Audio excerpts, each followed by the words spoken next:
اعوذ باللہ من الشیطان اللعین الرجیم بسم اللہ الرحمن الرحیم الحمد للہ الذی لا یبلغ مدحتہ القائلون ولا یحصی نعماءہ العادون ولا یؤدی حقہ المجتہدون الذی لا یدرکہ بعد الہمم ولا ینالہ غوث الفتن الذی لیس لصفتہ حد محدود ولا نعت موجود ولا وقت معدود ولا اجل ممدود فطر الخلائق بقدرته ونشر الرياح برحمته ووتد بالصخور ميدان ارضه ثم الصلاة والسلام التحية والإكرام على بشير النذير وسراج منير مولانا ومولى الثقلين جد الحسنين أبي القاسم محمد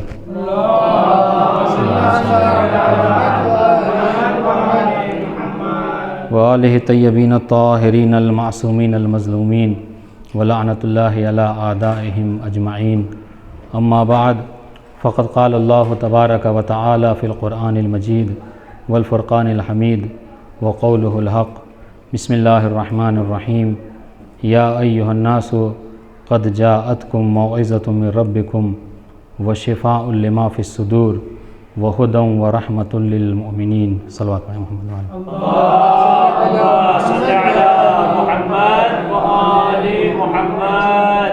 محترم و معزز سامعین کرام، ماہ مبارک رمضان یہ وہ مہینہ ہے کہ جس کے لیے روایتوں میں ہے کہ پیغمبر اسلام جب یہ مہینہ داخل ہوتا تھا تو ایک خاص اہتمام برتا کرتے تھے۔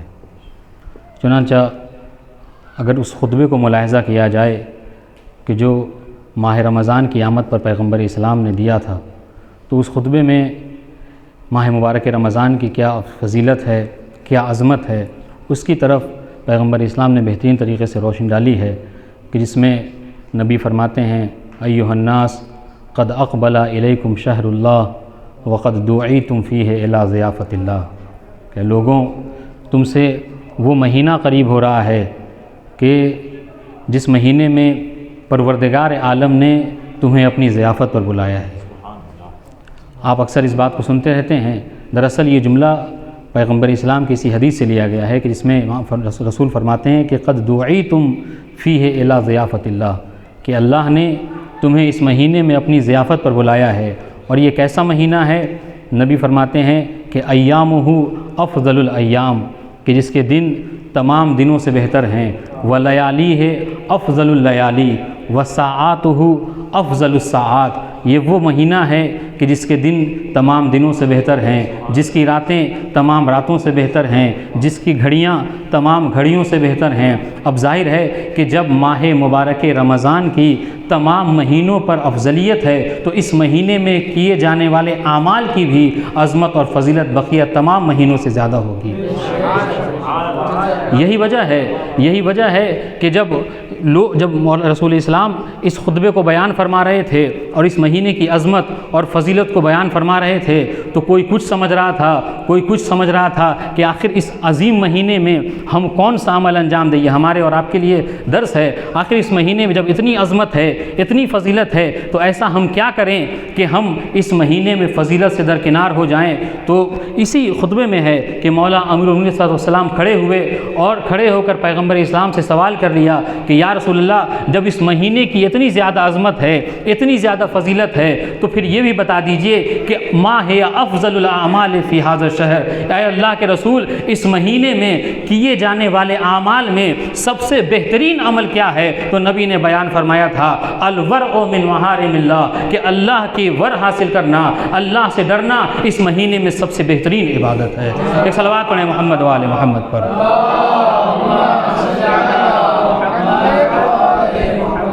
تو عزیزان گرامی، اگر انسان تقوی کا دامن تھامے رہے، اگر انسان محرمات الہی سے بچتا رہے اور واجبات کی انجام دہی کرتا رہے تو یہی اس مہینے کا سب سے بڑا تحفہ ہے، یہی اس مہینے کو گزارنے کا سب سے اچھا طریقہ ہے۔ اور عزیزان گرامی، اگر علماء بیان فرماتے ہیں کہ ماہ مبارک رمضان کی عظمت و فضیلت کس چیز سے ہے، تو فرماتے ہیں کہ ماہ مبارک رمضان کی جو تمام تر عظمت و فضیلت ہے وہ 3 وجہوں سے ہے۔ ایک یہ تو ماہ مبارک رمضان کی فضیلت یا تو اس مہینے کی عظمت اور فضیلت اس مہینے میں رکھے گئے روزوں کی وجہ سے ہے، یا پھر بیان فرماتے ہیں کہ اس مہینے کی عظمت اور فضیلت اس وجہ سے بھی ہے کہ چونکہ اس مہینے میں قرآن مجید نازل ہوا ہے۔ اور تیسری جو بات علماء ذکر فرماتے ہیں وہ یہ کہ اس مہینے کی عظمت اس لیے بھی زیادہ ہے کہ چونکہ اس مہینے میں شب قدر کو اللہ نے رکھا ہے۔ تو یہ 3 چیزیں وہ ہیں کہ جس کی وجہ سے ماہ مبارک رمضان کی عظمت اور فضیلت ہے۔ چونکہ سوچ کے کچھ اور آیا تھا، مگر محفل قرآنی کو دیکھ کر میں نے سوچا کہ کیوں نہ قرآن مجید کی عظمت، چونکہ ماہ مبارک رمضان کی عظمت قرآن مجید کے نزول سے ہے، تو سوچا کہ کچھ قرآن مجید کی عظمت آپ کی خدمت میں پیش کروں۔ آپ دیکھیے کہ قرآن مجید کیا ہے۔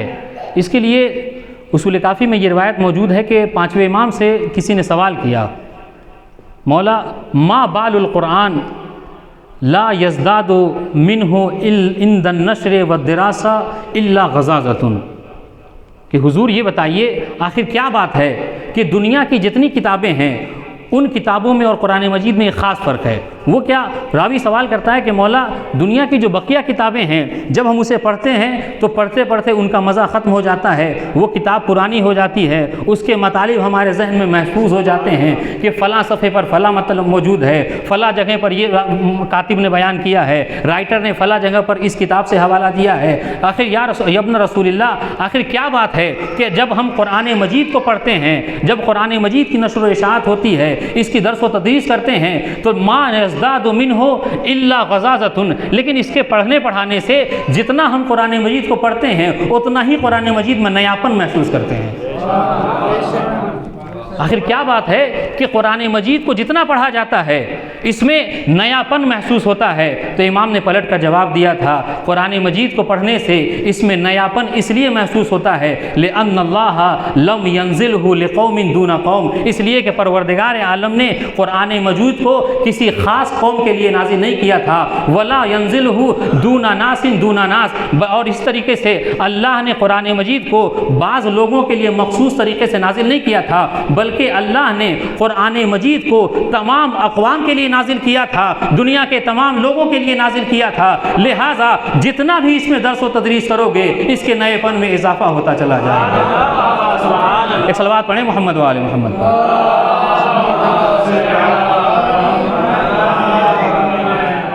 یہی وجہ ہے عزیزان گرامی کہ آپ دنیا کی بقیہ کتابوں کو اٹھا کر دیکھیے تو جیسے جیسے اس کتاب کو ہم مطالعہ کرتے ہیں 1 دفعہ 4 دفعہ 5 دفعہ تو اس میں ہمارا دل جو ہے وہ اس سے اچاٹ ہو جاتا ہے، پھر ہمیں اس کو پڑھنے کا دل نہیں کرتا، مگر یہ قرآن مجید ہے کہ اس میں جتنا پڑھتے ہیں، جتنا غور و فکر کرتے ہیں اتنی ہی زیادہ ہماری معرفت میں اضافہ ہوتا چلا جاتا ہے۔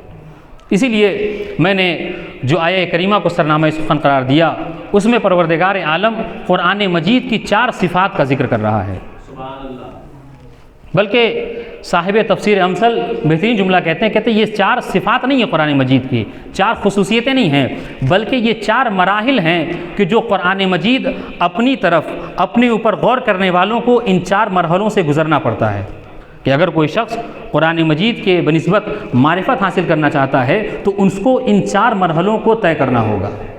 تو سب سے پہلے پروردگار عالم نے ارشاد فرمایا یا ایھا الناس قد جاءتکم موعظۃ من ربکم، کہ لوگوں تمہاری طرف اللہ کی طرف سے موعظہ آیا ہے، یعنی قرآن مجید کی جو سب سے پہلی خصوصیت ہے، پہلی صفت ہے، یا یوں کہوں کہ سب سے پہلا مرحلہ ہے، وہ اپنے سوچنے والوں، اپنی معرفت حاصل کرنے والوں کو وہ ان کے لیے قرآن مجید بہترین نصیحت ہے، بہترین موعظہ ہے۔ اور موعظہ کسے کہتے ہیں؟ وعظ کے لیے مفسرین بیان فرماتے ہیں کہ وعظ اس نصیحت کو کہتے ہیں کہ جس میں عذاب جہنم سے ڈرانا بھی شامل ہو۔ موعظہ اس نصیحت کو کہتے ہیں کہ جس میں دوزخ کی آگ سے ڈرایا بھی گیا ہو۔ تو اگر نصیحت کی بات ہے تو ارشاد ہوا کہ قرآن مجید سے بڑھ کر کوئی ناصح نہیں ہے۔ آپ دیکھیے زندگی کے کسی بھی پہلو میں اگر انسان قرآن مجید سے موعظہ حاصل کرنا چاہے، نصیحت حاصل کرنا چاہے تو قرآن مجید اس کے لیے بہترین موعظہ ہے۔ اگر انسان چاہتا ہے کہ اس قرآن مجید سے میاں بیوی کے کیا حقوق ہیں جاننا چاہے تو قرآن بہترین موعظہ ہے۔ ارشاد ہوا ہن لباس لکم وانتم لباس لہن، أمثالهن. اگر اس قرآن سے معاشرتی زندگی کیسے گزاریں اگر یہ سیکھنا ہے تو قرآن مجید بڑھ کر جواب دیتا ہے ان اکرمکم عند اللہ اتقاکم، کہ تم اپنے آپ کو دوسرے پر برتری نہ دینا، اگر برتری ہے تو صرف تقوی و پرہیزگاری کے ذریعے سے ہے۔ اگر اس قرآن میں یہ دیکھا جائے کہ ہم آپسی جو بھائی چارہ ہے اس میں ایک دوسرے کے کیا حقوق پائے جاتے ہیں تو قرآن بڑھ کر آواز دیتا ہے فَأَصْلِحُوا بَيْنَ أَخَوَيْكُمْ۔ اگر ہم یہ دیکھیں کہ ایک امت کا نبی کی بنسبت کیا حق ہے، امت کس طریقے سے نبی کے ساتھ پیش آئے تو قرآن بڑھ کر آواز دیتا ہے لا ترفعوا اصواتکم فوق صوت النبی۔ اگر یہ حاصل کرنا ہے کہ امت کا امام کی بنسبت کیا فریضہ بنتا ہے تو قرآن بڑھ کر آواز دیتا ہے یوم ندعو کل اناس بامامہم، ہم قیامت میں ہر دن کو ہر انسان کو اس کے امام کے ساتھ پکاریں گے۔ معلوم یہ ہوا کہ زندگی کے کسی بھی پہلو میں اگر انسان نصیحت کرنا حاصل کرنا چاہتا ہے تو قرآن سے بڑھ کر کوئی موعظہ اور نصیحت نہیں ہے۔ ایک صلوات پڑھیں محمد وآل محمد پر۔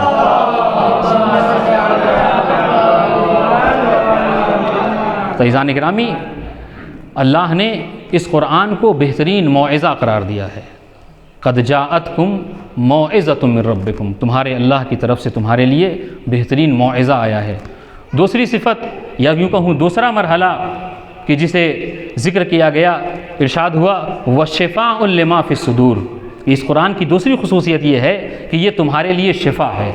عزیزان گرامی، شفا ہے یعنی کیا مطلب؟ یعنی تمہاری بیماریوں کے لیے شفا ہے۔ اور عزیزوں، اگر آپ اس آیت کریمہ کی تفسیر کو ملاحظہ کیجئے تو آپ کو یہ بات مذکور مل جائے گی کہ قرآن مجید شفا ہے کیا صرف جسمانی بیماریوں کے لیے؟ تو عرض ہوا نہیں، قرآن مجید فقط جسمانی بیماریوں کے لیے شفا نہیں ہے، بلکہ جہاں قرآن مجید جسمانی بیماریوں کے لیے شفا ہے وہیں روحانی بیماریوں کے لیے بھی شفا ہے۔ میں بھی آپ کو عرض کرتا ہوں، آپ دیکھیے کہ اگر جسمانی بیماری سے شفا حاصل کرنا ہے تو خود بہار الانوار میں علامہ مجلسی فرماتے ہیں کہ میں نے 1000 سے زیادہ، سنیے گا کہ قرآن مجید کس طریقے سے جسمانی بیماریوں کے لیے شفا ہے۔ بہار الانوار میں علامہ مجلسی بیان فرماتے ہیں کہ میں نے 1000 سے زیادہ لوگوں کو فقط سورہ الحمد کے ذریعے سے شفا بخشی ہے۔ میں نے بذات خود 1000 سے زیادہ بیماروں کو سورہ الحمد کے ذریعے سے شفا بخشی ہے۔ تو یہ شفاء لما فی الصدور۔ اب آئیے، تو یہ تو جسمانی بیماریوں کا حل ہے۔ اگر روحانی بیماری کا کوئی شکار ہے، اگر کسی کے اندر حسد کی صفت پائی جاتی ہے تو قرآن بڑھ کر آواز دیتا ہے کہ لا تحسدوا۔ اگر کسی کے اندر غیبت کی صفت پائی جاتی ہے قرآن بڑھ کر آواز دیتا ہے ولا یغتب بعضکم بعضا۔ اگر کسی کے اندر تجسس کی صفت پائی جاتی ہے، عیب جوئی کی صفت پائی جاتی ہے تو قرآن بڑھ کر آواز دیتا ہے ولا تجسسوا، کہ تم آپس میں ایک دوسرے کے عیب کو تلاش نہ کرو۔ اگر کسی کو جھوٹ بولنے کی بیماری ہے تو قرآن بڑھ کر آواز دیتا ہے لعنت اللہ علی الکاذبین۔ اگر کسی کو جھوٹ بولنے کی بیماری ہے، اس طریقے سے اگر کسی کو غصے کی بیماری ہے، غیظ و غضب کی بیماری ہے تو قرآن بڑھ کر آواز دے گا والکاظمین الغیظ والعافین عن الناس واللہ یحب المحسنین۔ تو عزیزان گرامی، جہاں قرآن مجید جسمانی بیماریوں کے لیے شفا ہے وہیں روحانی بیماریوں کے لیے بھی شفا ہے۔ ایک صلوات پڑھیں محمد وآل محمد پر۔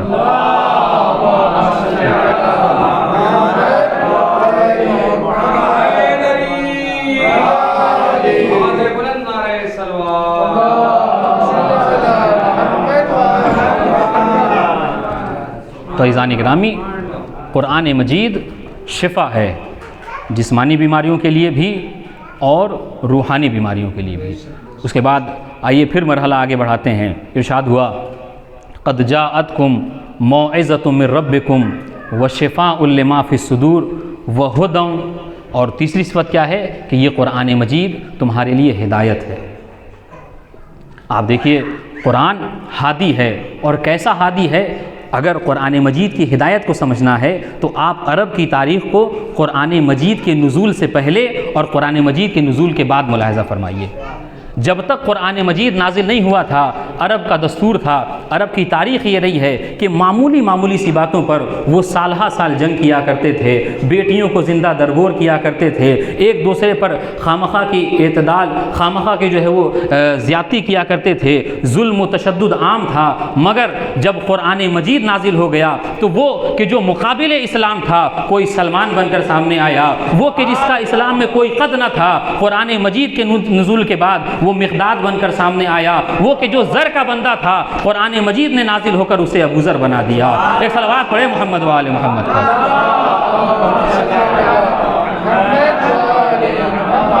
تو میرے عزیزوں، قرآن بہترین ہادی ہے، اور کیسا ہادی ہے آپ روایتوں کو اٹھا کر پڑھیے، اسی آیہ کریمہ کی تفسیر میں آپ کو یہ روایت مل جائے گی کہ قرآن بہترین ہادی ہے، ایسا ہادی ہے کہ اگر انسان چاہے، اور دیکھیے ہر چیز کے لیے ظرف کی ضرورت ہوتی ہے، اگر انسان کے اندر ظرف ہے، صلاحیت ہے، تو قرآن مجید کا ایک سورہ بھی اس کی ہدایت کے لیے کافی ہے۔ یہی وجہ ہے کہ روایت میں ملتا ہے کہ ایک اعرابی پیغمبر اسلام کی خدمت میں آیا، اور آنے کے بعد مسجد نبوی میں پیغمبر اسلام سے عجیب سوال کیا۔ کیا کہتا ہے؟ یا رسول اللہ علمنی ما علمک اللہ۔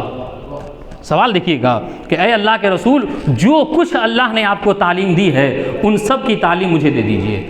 جو کچھ اللہ نے آپ کو سکھایا ہے، آپ اللہ کی طرف سے جتنا علم آپ پر نازل ہوا ہے وہ تمام کا تمام علم مجھے سکھا دیجئے۔ اللہ اکبر۔ تو بعض روایتوں میں ہے کہ پیغمبر اسلام نے کسی صحابی کو حکم دیا، اور بعض روایتوں میں کہ نہیں، پیغمبر اسلام نے خود سورہ زلزال کی تلاوت اس کے اوپر کی۔ اور جب سورہ زلزال کی تلاوت فرما رہے تھے، اور جب اس آیہ کریمہ پر پہنچے فَمَن يَعْمَلْ مِثْقَالَ ذَرَّةٍ خَيْرًا يَرَهُ وَمَن يَعْمَلْ مِثْقَالَ ذَرَّةٍ شَرًّا يَرَهُ، آپ دیکھیے ثابت کیا کرنا ہے کہ اگر انسان کے اندر ظرف ہے تو قرآن بہترین ہادی ہے، ایک سورہ بھی انسان کی ہدایت کے لیے کافی ہے۔ تو جیسے ہی پیغمبر اسلام اس آیہ کریمہ پر پہنچے فَمَن يَعْمَلْ مِثْقَالَ ذَرَّةٍ خَيْرًا يَرَهُ وَمَن يَعْمَلْ مِثْقَالَ ذَرَّةٍ شَرًّا يَرَهُ، تو وہ شخص اٹھا اور اٹھنے کے بعد نبی سے پوچھتا یا رسول اللہ بس ایک مثقال؟ نبی نے فرمایا ہاں بس ایک مثقال۔ بس وہ شخص مسجد سے اٹھا اور واپس جانے لگا۔ نبی نے فرمایا اترک الرجل، اس شخص کو چھوڑ دو، فقط افقہ الرجل، کہ یہ شخص فقیہ ترین بندہ بن گیا ہے۔ معلوم یہ ہوا کہ اگر انسان کے اندر ظرف ہو تو قرآن مجید کا ایک سورہ اس کی ہدایت کے لیے کافی ہے۔ یہ صلوات پڑھیں محمد و آل محمد پر۔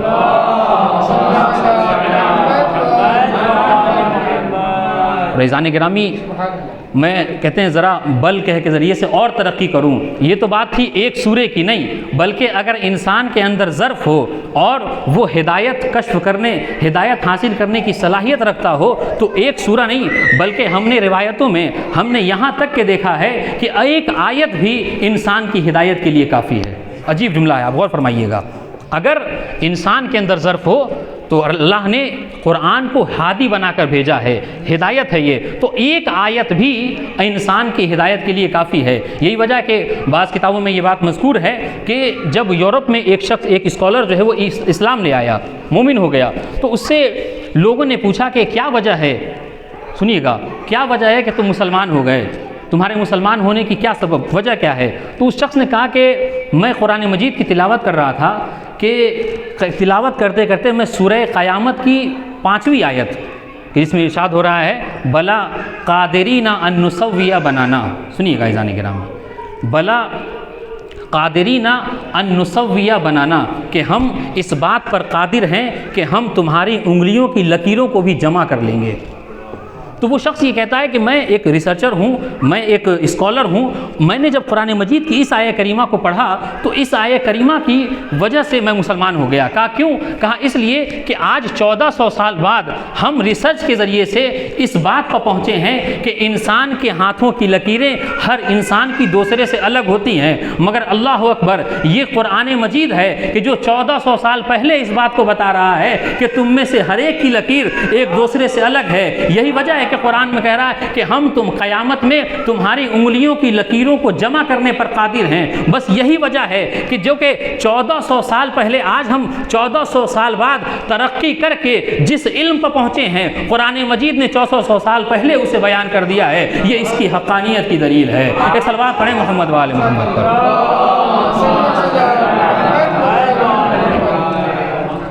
تو عزیزان گرامی، اگر انسان کے اندر ظرف ہو تو میں نے عرض کیا کہ ایک آیت بھی انسان کی ہدایت کے لیے کافی ہے۔ تو عزیزان گرامی، یہ قرآن مجید ہے کہ جو انسان کے لیے ہادی ہے۔ اور دیکھیں، ہادی صرف یوں ہی نہیں ہے، بلکہ اگر روایتوں کا مطالعہ کیا جائے تو پیغمبر اسلام نے اپنی عمر کے آخری ایام میں متعدد مرتبہ حدیث ثقلین کو بیان فرمایا ہے۔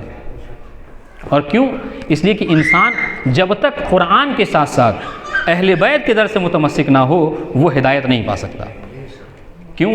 اس لیے کہ نبی جب اس دنیا سے جانے لگے تو نبی نے کیا فرمایا تھا؟ انی تارکم فیکم الثقلین کتاب اللہ و عطرتی، کہ میں تمہارے درمیان دو گراں قدر چیزیں چھوڑے جا رہا ہوں، ایک اللہ کی کتاب اور دوسری میری عطرت۔ اور اس کے بعد ایک جملہ کہا تھا کہ ایک وعدہ تم مجھ سے کرو، ایک وعدہ میں تم سے کرتا ہوں۔ نبی فرماتے ہیں ما ان تمسکتم بہما، اگر تم مجھ سے وعدہ کرتے ہو کہ تم ان دونوں سے متمسک رہو گے تو میں تم سے وعدہ کرتا ہوں لن تضلوا من بعدی ابدا، کہ میرے بعد کبھی گمراہ نہ ہوگے۔ معلوم یہ ہوا کہ قرآن مجید ہادی ہے، مگر کس کے لیے؟ ہادی اس شخص کے لیے ہے کہ جو قرآن کے ساتھ ساتھ اہل بیت کے دامن سے بھی متمسک ہے۔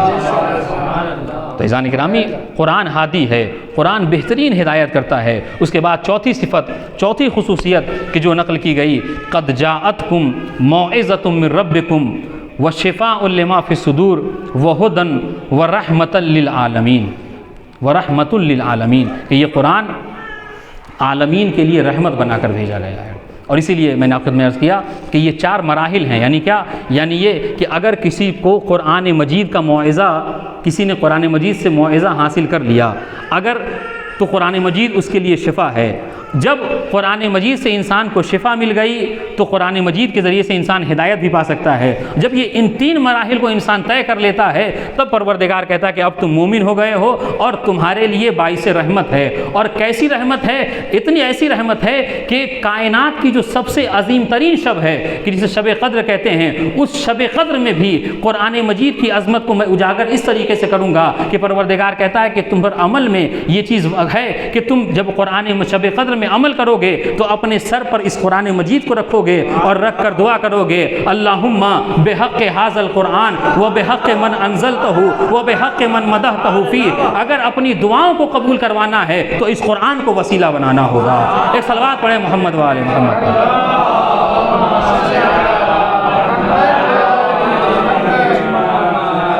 تو عزیزان گرامی، قرآن مجید بہترین ہادی ہے اور ہمارے لیے باعث رحمت ہے۔ تو یہ وہ 4 خصوصیتیں ہیں کہ جس کو قرآن مجید نے، اللہ نے قرآن مجید میں قرآن مجید کی بنسبت بیان کی ہے کہ اگر کوئی شخص قرآن مجید کو جاننا چاہتا ہے تو اسے چاہیے کہ قرآن مجید کو سمجھے تو ان 4 خصوصیتوں کے ذریعے سے سمجھے۔ اب آئیے، اب جب کہ ہمارے اوپر قرآن مجید کی عظمت آشکار ہے تو اب ہمارا بھی کچھ وظیفہ ہے، ہماری کچھ ذمہ داری ہے قرآن مجید کی بنسبت۔ تو میں اس کے لیے روایتوں کے روح سے 2-3 باتیں ذکر کر کے مجلس کو ختم کر رہا ہوں۔ آپ دیکھیے، جب قرآن مجید کی عظمت اس طریقے سے اللہ نے بیان کی ہے قرآن مجید میں، خود قرآن مجید میں بیان کیا، تو اب ہماری اس قرآن مجید کی بنسبت کچھ ذمہ داریاں بنتی ہیں۔ سب سے پہلی ذمہ داری جو روایتوں کے روح سے قرآن مجید کی بنسبت ہماری بنتی ہے وہ کیا ہے؟ وہ یہ کہ کم از کم روزانہ ہم قرآن مجید کی تلاوت کریں۔ اگر آپ راسل اقلام کے ذریعے لکھنا چاہیں تو لکھ سکتے ہیں کہ تلاوت سب سے پہلی ذمہ داری جو ہماری ہے وہ یہ ہے کہ ہم روزانہ قرآن مجید کی تلاوت کریں۔ اب تلاوت کتنی کریں تو اس میں روایتیں مختلف ہیں۔ بعض روایتوں میں ہے کہ 10 آیتیں، بعض روایتوں میں 50 آیتیں اور بعض روایتوں میں جو ہے وہ 100 آیتیں۔ لیکن اگر ائمہ معصومین کی سیرت کو اٹھا کر دیکھیے تو 8ویں امام کی سیرت میں ملتا ہے کہ 8ویں امام روزانہ 10 پاروں کی تلاوت کیا کرتے تھے اور اس کے بعد یہ بیان فرمایا کرتے تھے کہ اگر تدبر اور تفکر کے ساتھ پڑھنا مقصود نہ ہوتا تو میں اس سے زیادہ بھی پڑھ سکتا تھا۔ عزیزان گرامی، ائمہ معصومین کی سیرت رہی ہے۔ آپ دیکھیے جناب سلمان سے روایت ہے کہ ایک مرتبہ جب خانہ سیدہ میں داخل ہوئے تو دیکھیے کہ تلاوت ائمہ معصومین کی سیرت میں کس طریقے سے پنہا ہے۔ جناب سلمان ہیں، جب داخل ہوئے تو کیا دیکھا کہ جناب سیدہ ہیں جو ایک ہاتھ سے حسنین کا جھولا جھلا رہی ہیں اور ایک ہاتھ سے چکی پیس رہی ہیں اور لب پر، زبان پر والآخرۃ خیر وابقیٰ قرآن مجید کی تلاوت کر رہی ہیں۔ میں کہوں گا بی بی اگر چاہتی تو وہ 2 کام کافی تھا، مگر قرآن مجید کی تلاوت کر کے ہمیں یہ درس دے دیا کہ زندگی کا کوئی بھی لمحہ ہو، کسی بھی لمحے کو ہمیں قرآن مجید سے خالی نہیں رکھنا چاہیے۔ عزیزان گرامی، سب سے پہلی ذمہ داری جو ہے وہ کیا ہے کہ ہمیں قرآن مجید کی تلاوت کرنی چاہیے۔ اس کے بعد دوسری ذمہ داری وہ یہ ہے کہ تدبر، کہ جس کی طرف خود قرآن مجید نے ہمیں پکارا ہے یہ کہہ کر کہ افلا یتدبرون القرآن ام علی قلوبہم اقفالھا، کہ یہ قرآن مجید میں غور و فکر کیوں نہیں کرتے، تدبر کیوں نہیں کرتے، کیا ان کے دلوں پر تالے لگے ہوئے ہیں؟ اور عزیزان کرام میں آپ کی خدمت میں عرض کروں کہ تلاوت اگر صرف زبان کی حد تک رہ جائے تو اس تلاوت کا کوئی فائدہ نہیں ہے، بلکہ تلاوت اس وقت فائدہ مند ہے کہ جب تلاوت کے ساتھ ساتھ قرآن مجید میں تفکر بھی ہو۔ اور میں یہ بات یوں ہی نہیں عرض کر رہا ہوں، اپنی بات کو سند میں اس روایت سے پیش کرتا ہوں کہ آپ جملہ سنیے گا کہ اگر قرآن مجید فقط تلاوت کی حد تک رہ جائے تو قرآن مجید انسان کو امام وقت کے برابر لا کر کھڑا کر دیتا ہے۔ اب یہ کیسے ہے؟ آپ ملاحظہ فرمائیے کہ مولا کائنات ہیں اپنے اصحاب کے ساتھ جنگ نہروان کے لیے کوفہ سے نکل رہے ہیں کہ ایک مرتبہ رات کی تاریکی میں کیا دیکھا کہ ایک جگہ ایک مکان ہے کہ اس مکان سے بہترین آواز میں بہترین لہجے میں قرآن مجید کی تلاوت کی آواز آ رہی ہے۔ اب جب بہترین لہجے میں قاری تلاوت کر رہا ہے تو تمام کے تمام اصحاب ٹھہر گئے، لیکن مولا امیر المومنین علیہ السلام ٹھہرے نہیں، رکے نہیں، بلکہ آگے بڑھتے چلے گئے۔ اب جب پیچھے مڑ کر دیکھا تو اصحاب رکے ہوئے ہیں۔ جناب کمیل کو آواز دی، کمیل میں امام وقت ہو کر حکم دیتا ہوں کہ یہاں سے آگے بڑھ جاؤ۔ جناب کمیل امام کا حکم سن کر آگے تو آئے، مگر ایک جملہ کہا یا امیر المومنین آپ نے سنا نہیں کتنی بہترین لہجے میں، سنیے گا تدبر کی اہمیت، کتنی بہترین لہجے میں یہ قرآن مجید کی تلاوت فرما رہا تھا۔ امام نے فرمایا نہیں تمہیں یہاں رکنا نہیں ہے، امام وقت ہو کر حکم دے رہا ہوں کہ تم یہاں سے چلو۔ عزیزان گرامی امام نے کوئی جواب نہ دیا، نہروان میں پہنچے، جنگ ہوئی۔ جب جنگ ختم ہو گئی تو مولا کائنات جناب کمیل کا ہاتھ پکڑے ہوئے ایک شخص کے پاس آئے جو کہ مردہ پڑا ہوا تھا، زمین پر مرا ہوا تھا۔ اس شخص کے پاس پہنچ کر جناب کمیل کو مخاطب کیا، کہا کمیل اسے پہچانتے ہو؟ کمیل نے کہا نہیں مولا نہیں پہچانتا۔ امام نے فرمایا کمیل یہ وہی شخص ہے جو اس دن کوفے میں بہترین آواز میں تلاوت کر رہا تھا۔ کمیل یہ وہی شخص ہے کہ جو اس دن کوفے میں تلاوت کر رہا تھا۔ اور اس کے بعد امام نے جملہ کہا تھا اے کمیل بہت سے تلاوت کرنے والے ایسے ہوتے ہیں کہ قرآن مجید ان کے حلق سے نیچے نہیں اترتا۔ معلوم یہ ہوا کہ اگر قرآن فقط تلاوت کی حد تک رہ جائے تو انسان کو امام وقت کے مقابلے میں لا کر رکھا ہے۔ صلوات پڑھیں محمد و آل محمد۔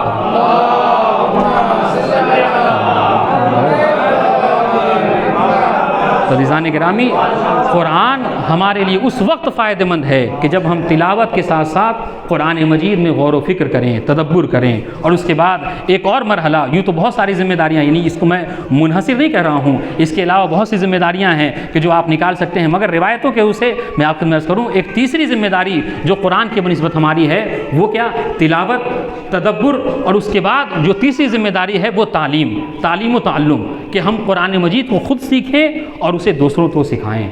اور اس کی اتنی زیادہ اہمیت ہے عزیزان گرامی، اتنی زیادہ اہمیت ہے کہ روایتوں میں ملتا ہے، پانچویں امام ارشاد فرماتے ہیں کہ پروردگار عالم قیامت میں وہ جو درجات جنت ہیں، درجات جنت کے لیے پانچویں امام ارشاد فرماتے ہیں کہ پروردگار عالم درجات جنت کے حوالے سے قیامت میں اللہ کی یہ صدا آئے گی اقرا ورقا، کہ تم قرآن مجید کی قرأت کرتے جاؤ، تلاوت کرتے جاؤ اور بلندیوں کو، مرحلے کو طے کرتے جاؤ۔ معلوم یہ ہوا کہ درجات جنت بھی جو تقسیم کیے گئے ہیں وہ اسی قرآن مجید کے تعلیم و تعلم کے ذریعے سے۔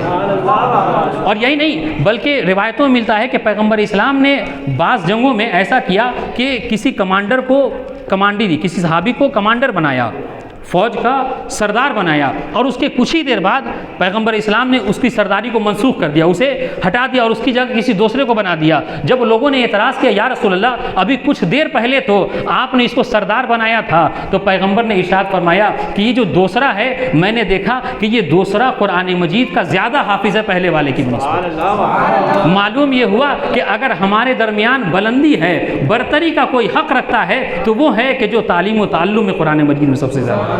ایک صلوات پڑھیں محمد و آل محمد۔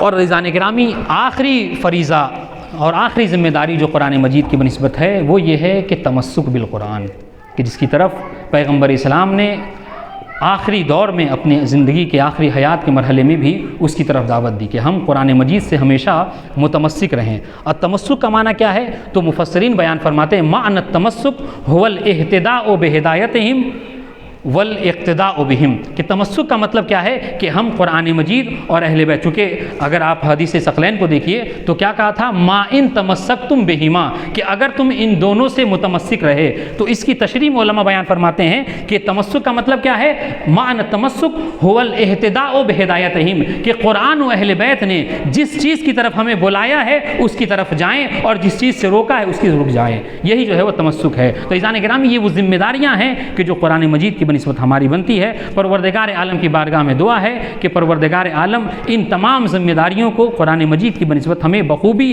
انجام دینے کی توفیق عطا فرمائے۔ ایک مل جل کر صلوات پڑھیں محمد وآل محمد پر۔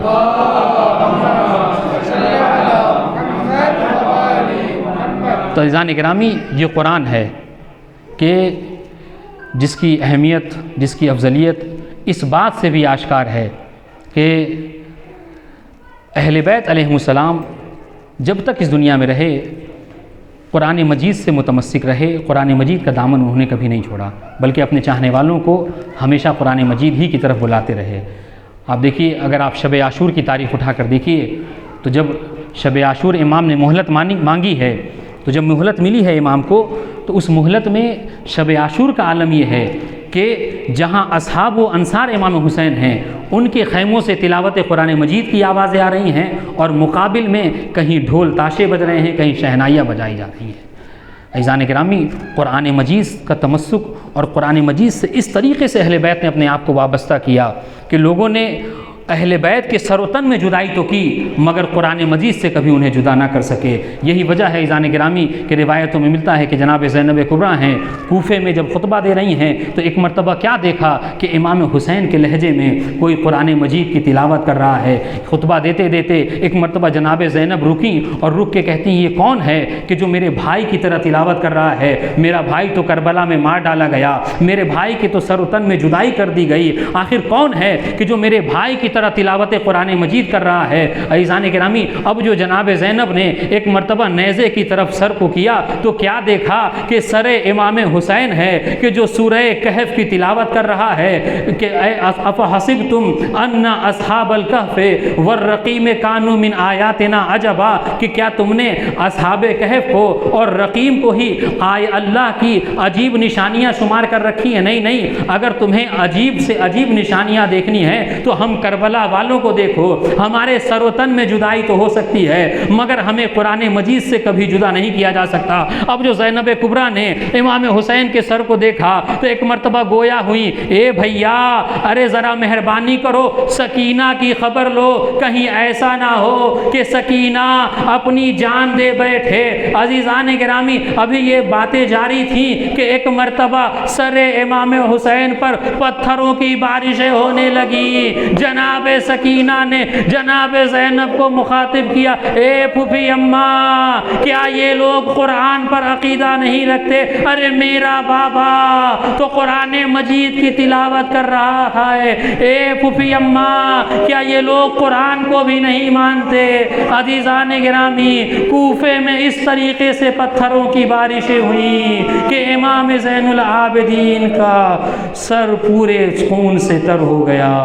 امام اپنی نصرت کے لیے صدا دیتے ہیں، الا لعنت اللہ علی القوم الظالمین وسیعلم الذین ظلموا ای منقلب ینقلبون، انا للہ و انا الیہ راجعون۔